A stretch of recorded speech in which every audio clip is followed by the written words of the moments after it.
his eye. Yes, it was this. He had the eye of a vulture. Whenever it fell upon me, my blood ran cold, and so, by degrees, very gradually, I made up my mind to take the life of the old man, and thus rid myself of the eye forever. Now, this is the point. You fancy me mad. Madmen know nothing, but you should have seen me. You should have seen how wisely I proceeded, with what caution, with what foresight, with what dissimulation I went to work. I was never kinder to the old man than during the whole week before I killed him, and every night, about midnight, I turned the latch of his door and opened it oh so gently. And then when I had made an opening sufficient for my head, I put in a dark lantern, all closed so that no light shone out, and then I thrust in my head. Oh, you would have laughed to see how cunningly I thrust it in. I moved it slowly, very, very slowly, so that I might not disturb the old man's sleep. It took me an hour to place my whole head within the opening so far that I could see him as he lay upon his bed. Ha! Would a bad man have been so wise as this? And then, when my head was well in the room, I undid the lantern cautiously, oh so cautiously, for the hinges creaked. I undid it just so that a single thin ray fell upon the vulture eye, and this I did for several long nights. Every night was just at midnight. But I found the eye always closed, and so it was impossible to do the work, for it was not the old man who vexed me, but his evil eye. And every morning when the day broke, I went boldly into the chamber and spoke courageously to him, calling him by name in a hearty tone, and inquiring how he had passed the night. So you see, he would have been a very profound old man, indeed, to suspect that every night at just 12 I looked in upon him while he slept. Upon the 8th night, I was more than usually cautious in opening the door. A watch's minute hand moves more quickly than did mine. Never before that night had I felt the extent of my own powers, of my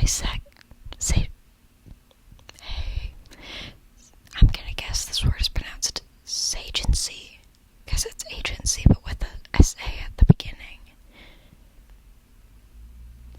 Sagency. That sounds right. Of my sagency. I could scarcely contain my feelings of triumph, to think that there I was, opening the door little by little, and he not even to dream of my secret deeds or thoughts. I fairly chuckled at the idea, and perhaps he heard me, for he moved on the bed suddenly as if startled. Now you may think that I drew back, but no. His room was as pitch black as with the thick darkness, for the shutters were closed fastened through fear of robbers, and so I knew that he could not see the opening of the door, and I kept pushing it on steadily. I had my head in, and was about to open the lantern, when my thumb slipped upon the tin fastening, and the old man sprang up in bed, crying out. I kept quite still and said nothing. For a whole hour I did not move a muscle, and in the meantime I did not hear him lie down. He was still sitting up in the bed listening, just as I have done, night after night, hearkening to the death watches on the wall. Presently I heard a slight groan, and I knew it was the groan of mortal terror. It was not a groan of pain or of grief, oh no! It was the low stifled sound that arises from the bottom of the soul when overcharged with awe. I knew the sound well. Many a night, just at midnight, when all the world slept, it has welled up in my own bosom, deepening with its dreadful echo the terrors that distracted me. I say I knew it well. I knew what the old man felt. I knew that he had been lying awake ever since the first slight noise when he had turned in his bed. His fears had been ever since growing upon him. He was causeless, but he could not. He had been saying to himself, "It is nothing but the wind in the chimney. It is only a mouse crossing the floor. Or it is merely a cricket which has made a single chirp."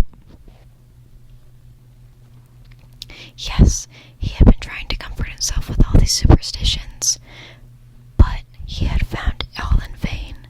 All in vain. Had stalked with this black shadow before him and enveloped the victim, and it was the mournful influence of the unperceived shadow that caused him to feel, although he neither saw nor heard, to feel the presence of my head within the room. When I had waited a long time, very patiently, without hearing him lie down, I resolved to open a very, very little crevice in the lantern. So I opened it. You cannot imagine how stealthily, until at length a single dim ray, like the thread of the spider, shot out from the crevice and fell upon the vulture's eye.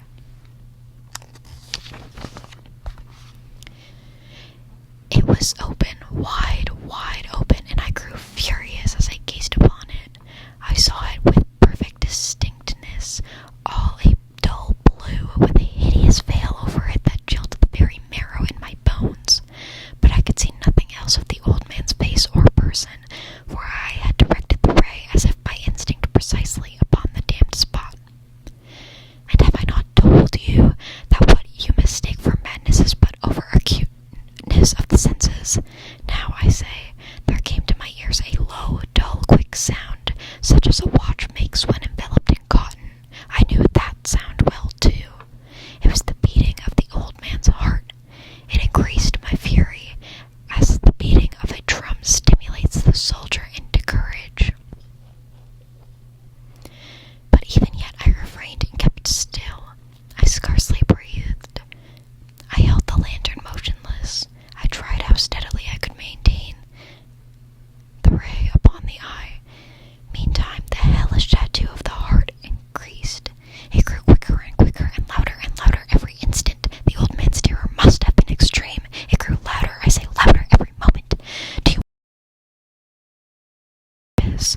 So I am, and now at the dead hour of the night, amid the dreadful silence of that old house, so strange a noise as this excited me to uncontrollable.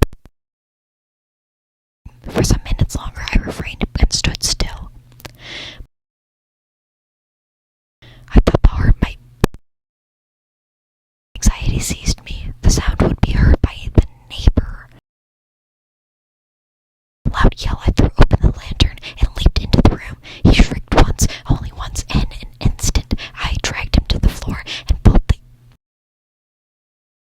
Then smiled gaily to find the deed so far done. On with a muffled sound. This, however, did not vex me. It would not be heard through the wall. At length it ceased. The old man was dead. I removed the bed and examined the corpse. Yes, he was stone dead. I placed my hand upon the heart and held it there many minutes. There was no pulsation. He was stone dead. His eye would trouble me no more. If you still think me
to search the premises. I smiled, for what had I to fear? I bade the gentleman welcome. The shriek, I said, was my own in a dream. The old man I mentioned was absent in the country. I took my visitors all over the house. I bade them search well. I showed them his treasures, secure, undisturbed, in the enthusiasm of my confidence.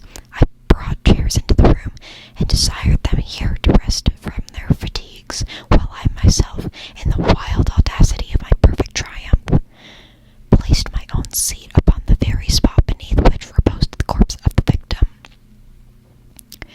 The officers were satisfied. My manner had convinced them. I was singularly at ease.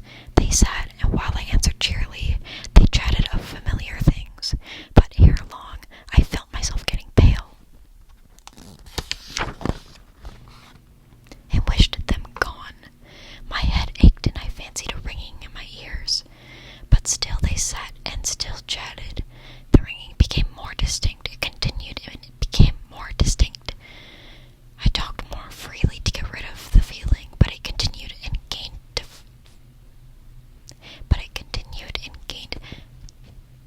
definiteness, until at length I found that the noise was not within my ears.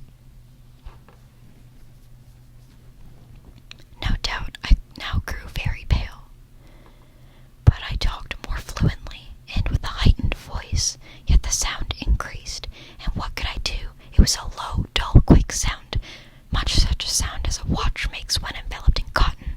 I gasped for breath, and yet the officers heard it not.